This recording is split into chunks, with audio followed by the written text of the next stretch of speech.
Don't lie to me. You get pumped up when you hear that music for Hometown Highlights. Our new basketball intro. Well, welcome back to our first full night of basketball for boys and girls for the 2013-2014 season. Pretty much every Friday, except for the few weeks in the holidays there, we're going to be jam-packed with hoops highlights up through March. And marquee, just like last week, this week for the boys now, the Lake Michigan Northwest Conference crossover challenges. And our league game tonight, Frankfort TC St. Panther fans in their PJs for the nightcap. They might be up all night after this one, though. Check these highlights out. Best play of the year starts us off a turnover. David Loney. Nobody is stopping Loney when he wants to throw down, and that's exactly what he does. Gets the Kingsley neutral site to become unglued. Everybody knows they saw something special there. Then Loney again early in the fourth, the and one.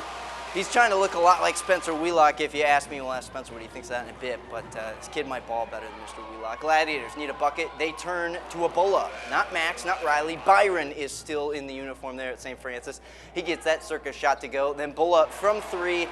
Byron had 27 on the night, kept St. Francis ahead most of that fourth quarter. Just 30 seconds left. Panthers down one. They're going to assess their options. Brandon Schaub gives it up to Tristan Rogers, who goes for three.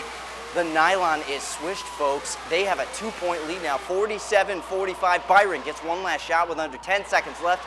Bounces off the side of the rim. Frankfort takes over, and they're going to dribble it out. That's a great way to end night one of the challenge, if you ask me. The Panthers hold on for the 57-55 victory. Got to fix the audio on that last clip. That's how loud it really was in the gym. Let's go to Buckley and East Jordan. That was the first game of the evening. Bears out and running early. Tyler Welch gets a feed from Peter Hansen, and there's the big boy Welch skying on through. Nobody's going to stop him. Great shot off the backboard, but East Jordan has got some talented kids. Case in point, Noah Backus backing up from three, corner three. It's good. And then Jordan Weber is going to be working that paint. Beautiful scoop off the rebound, and he gets the putback to go. Got to keep him out of the lane, boys. Then Colin Petrie forces a turnover for East Jordan that's going to end in the hands of Backus. When you're all alone, you have no excuse not to make it. He does. Bears get a great score, though, off this inbounds pass. Bryce Guernsey, best hair in Northern Michigan by far, hits Welch for the long two. But this one was all Red Devils, folks. 77-33 in game one of that challenge tonight. Well, bonus game tonight. Leland boys visiting Lake Leelanau St. Mary Eagles. Starting the highlight out, Jack Garthy with the long ball, showing the QB skills. Passes it to Drew Pabuda, who does the rest with the lane. Comets side now, Carson Poirier with a nice move in the post. Beautiful hook shot. Kareem Abdul Jr., I'm going to nickname him right now. Fast break now for the Comets. Tyler Levesque. No help needed. He's going to get it in. Looks like he might have drawn some contact. Either way, good hustle. And then Cameron Stowe. Stowe with a steal. Hits Austin Fellows, his good fellow, for the layup.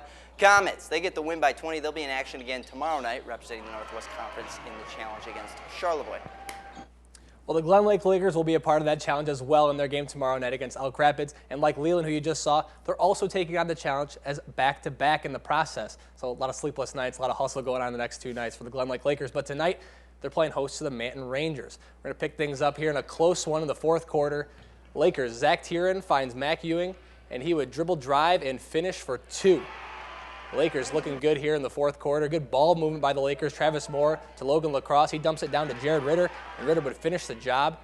Man, not going away, though. Brock Clough gets at top of the key, and he's going to pull up for the J, and that would rattle home, but the Lakers would put it away. Thrayer into Lacrosse for a lay-in. Lakers win this one at home 38-36. Big North matchup tonight. Alpena traveling to play Traverse City Central. Pick things up in the first, more good ball movement. The Trojans, Ethan Campbell to Mitch Weinkup, but he dumps down to Max Knobloch for two. That's the Wildcats' turn. Cody Tucker, you give this kid room and he will do this to you. He hits the three. Alpena looking good, TC Central looking good, but Alpena's not done from three. This time it's Brett Hemmingson for three. Ooh, I like that name. Yeah, Alpena up 8 at that point in the first. Central would respond, though. Knobloch again doing his thing on the block. Splits the zone D, and he lays it in. Baby hook for two. More like Trojans. Yes. Big Kareem, now we have magic. More Trojans here. That is Zach Egbert. He would get the and one after he picks up his own miss. And it's Egbert again on the glass. Quick outlet pass up to Nate Schreisler, and he would take it from there. Trojans hang on to win this one at home in a close one, 64-62. Well, we just talked about Traverse City Central and Alpena for the boys' Big North Conference play. Well, let's talk about some girls' Big North Conference play tonight. The Lady Titans of TC West were at home hosting Ogama Heights. The Falcons come flying up to TC. Hopefully the weather wasn't too bad. Titans are ready for them, though. Falcons score first. Kelsey Killinger with the layup, but the great Titan passing shows right up here. Kylie Kreppel drives to the basket off a good feed, ties it up. Then McKenna Ray. How about we see the long ball? Not quite 3, but I think the back part of her feet were on the line, so a couple more steps, she might have gotten in 3-point range. Kreppel gets back on the scoring page for the Falcons, hits from deep, and we're going to check in on more. Actually, that might have been Kreppel right there. I believe she's a Titan. Now we're going to go back to the Ogama feeds. This is Killinger again, feeds Shelby Miller. Shot from so far away, she barely got cut off on the screen, unless you're in widescreen. Titans, though, they look pretty good tonight. They go on to win by 17, 38-21. Well, Hey, Harrison, wasn't all hoops tonight. Some hockey highlights for you. The Zamboni was up and running. The Bay Area Reps hosting the Midland Dow Chargers, and Dow didn't waste any time in this one. Zach Paisley gets the scoring started just a few minutes into the first period, and they looked good in this one. I'll tell you what, the Reps, they're attacking, though. Still first. Chase Jupchik gets a shot on net, but it'll be access denied, and that will be a common theme for the Reps. Dow staying on the offensive. This one's still in the first shot. It's stopped.